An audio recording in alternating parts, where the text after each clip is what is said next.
Hi, good day everyone. So today we'll be doing January 2018. Alright, so let me just write Jan 2018, number 1, paper 2. So let's look at the first question. The first question says using a calculator, otherwise calculate. So in your calculator, you're looking for this A, B, C button. That is your over button. So this is what you're going to have in your calculator. So I might say ABC or over is the same thing. 5 over, or the ABC button, you'll see something like this come up.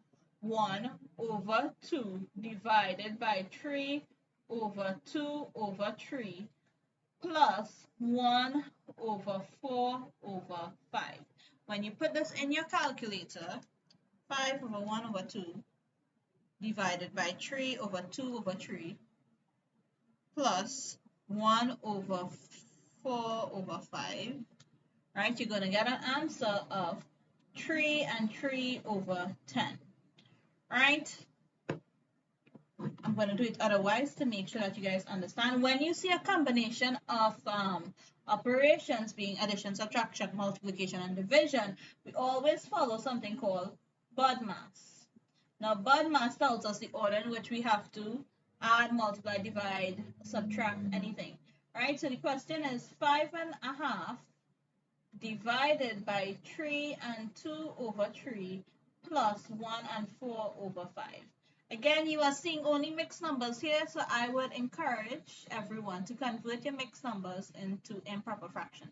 So 5.5 is equals to 11 over 2 by saying 5 2s are 10 plus 1, then 3 and 2 over 3, 3 3s are 9 plus 2, 9, 10, 11, that's 11 over 3, and then 1 and 4 over 5 is 1, 5 is 5, plus 4 is 9 over 4, right? So the question is now 11 over 2 divided by 11 over 3 plus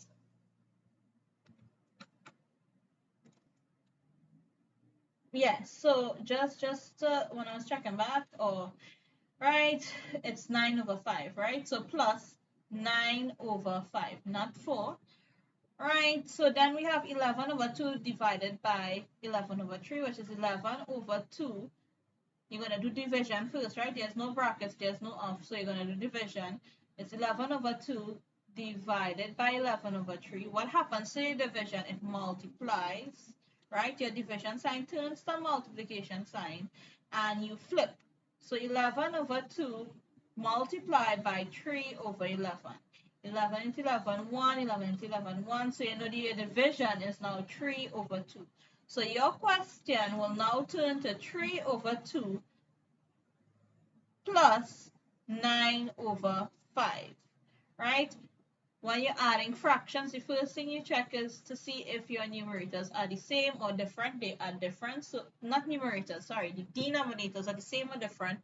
Denominators are different, so it's 2 and 5, right? As you can see, 2 and 5 are prime numbers, right? So the LCM should be 10, but let's just do it. 2 could go into 2, 1, 2 cannot go into 5, so they bring down the 5, then 5 could go into 5, 5 go into 1, cannot bring down the 1, 5 into 5, 1. Remember, we only use prime numbers outside here. My LCM would be 2 by 5, which is 10. How many times 2 could go into 10? 5 times. You multiply the numerator of that fraction by 5, which is 15. 5 3s are 15. 5 go into 10, 2. You multiply the numerator of that fraction by 2. 9 2s are 18. So you get 15 plus 18. 15 plus 18, which is equals to 33 over 10. How many times 10 could go into 33? 10 could go into 33 3 times. Remainder 3, which is the numerator, all over 10. So if you do it manually, you'll get 3 and 3 over 10. Right? It's supposed to be 10. 10. Let's look at this question. They said find the give your answers an exact value of. So you can use a calculator. So you're going to put in your calculator. This is 1 mark, so I would not even try to do it manually because it just takes too much time. You're going to put 100. You're going to put 165 multiplied by 0.38. Right? There are 2 buttons you could press. There's X2 and YX. Now, if you press X2, let me pull up the calculator so you can see it. If you press X2, that is this button here, it's just squared, okay? If you press the YX button, you're going to get something looking like, so if we put X2, it's going to be squared like this. And if you choose the second option, it looks something like this, 165 multiplied by 0.38. And if you press the YX button, this upside down V, and you have to press the actual power, it is 2. You're supposed to get the same answer. 165 multiplied by 0.38 to the power of 2.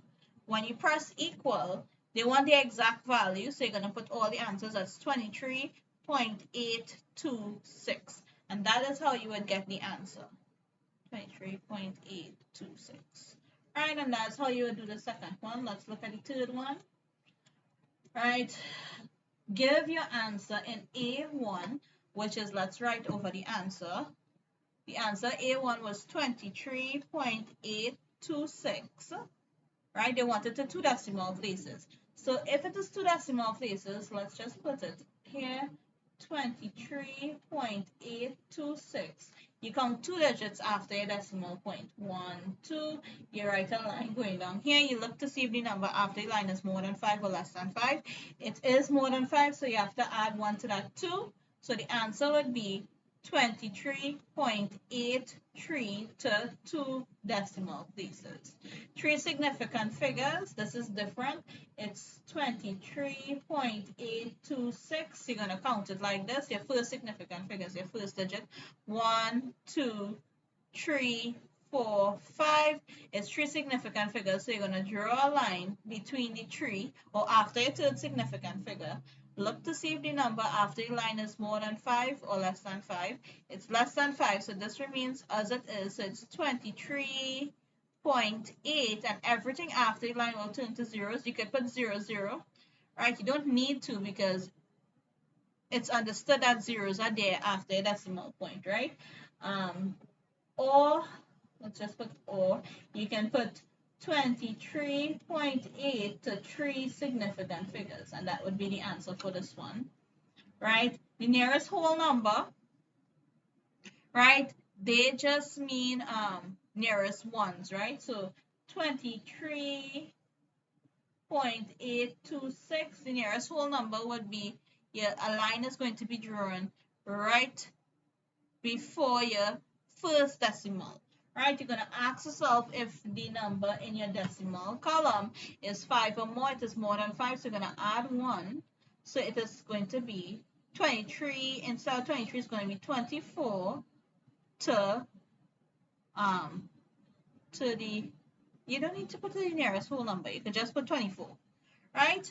And that is how you would do these 3 questions. Okay, so part C. They said Mr. Adam invested $5,000 at the credit union and received $5,810, inclusive of simple interest after 3 years. What does the simple interest earn? Now, they told you the total amount he received after the 3 years and the total amount that he invested.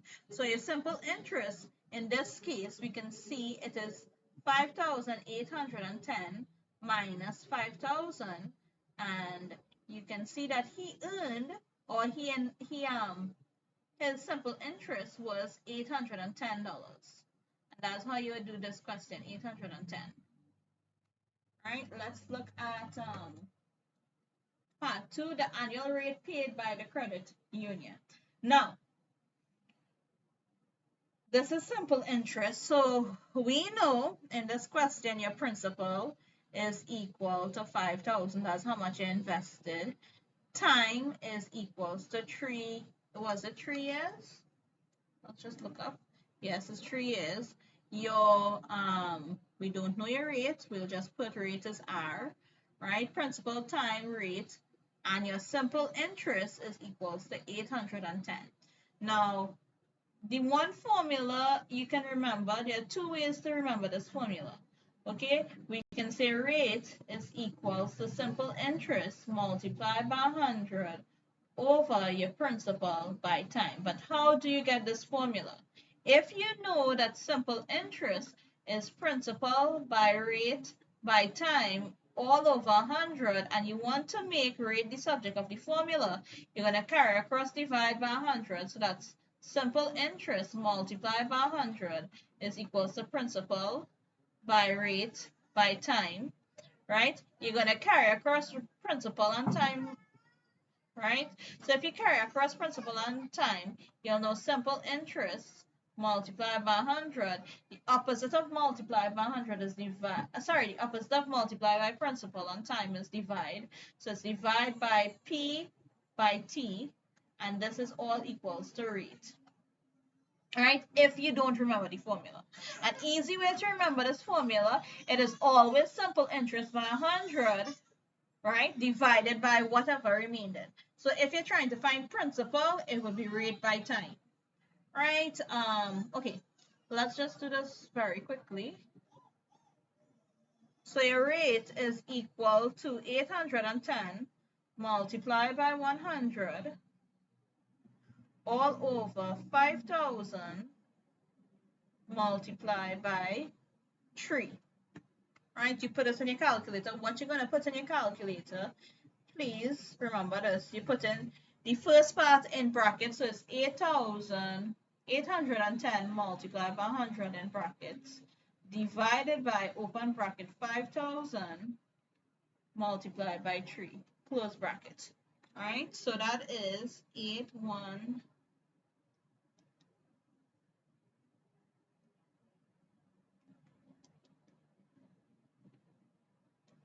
You'll get, this is equals to 5.4, and rate is always in percent, so you'll say 5.4%, and that is how you would get your answer for part 2. All right, let's look at part 3. The length of time it will take Mr. Adams' investment to double at the same rate of interest. So they want your interest to be doubled. The length of time it will take Mr. to be doubled. Investment, no, they want his interest, not his interest, they want his investment to double. So his investment was 5,000, so they want an answer of your investment to be 5,000 multiplied by 2, which is equal to 10,000. Right? They want their total amount that you receive at the end to be 5,000. I mean 10,000, sorry, because they want it double. So your simple interest, right, if you remember, amount is equal to principal plus simple interest, right? If your principal is 5,000, your amount is 10,000. My simple interest would be, you carry this across, so simple interest is equal to 10,000 minus 5,000, which is equal to 5,000, right? So they want to know how much time it will take, right, if to get a simple interest of $5,000. Right, so your simple interest is 5,000. Your rate is what you had before, is 5.4, right? Your principal is the same, which is 5,000. So you're going to put this in your formula. They want to know time. Again, you can use this formula and make time the subject, but time is equal to simple interest multiplied by 100 all over principal by rate. So it will have your time is equal to 5,000 times 100 all over 5,000 times 5.4. Right, so let's check this out and see how much. 100. Right, you will get, for this, the time is equal to 18 and 14 over 27 years. Right? And that is how much years it will take for him to get a total amount of 10,000. Right? Okay, and that is the end of January 2018.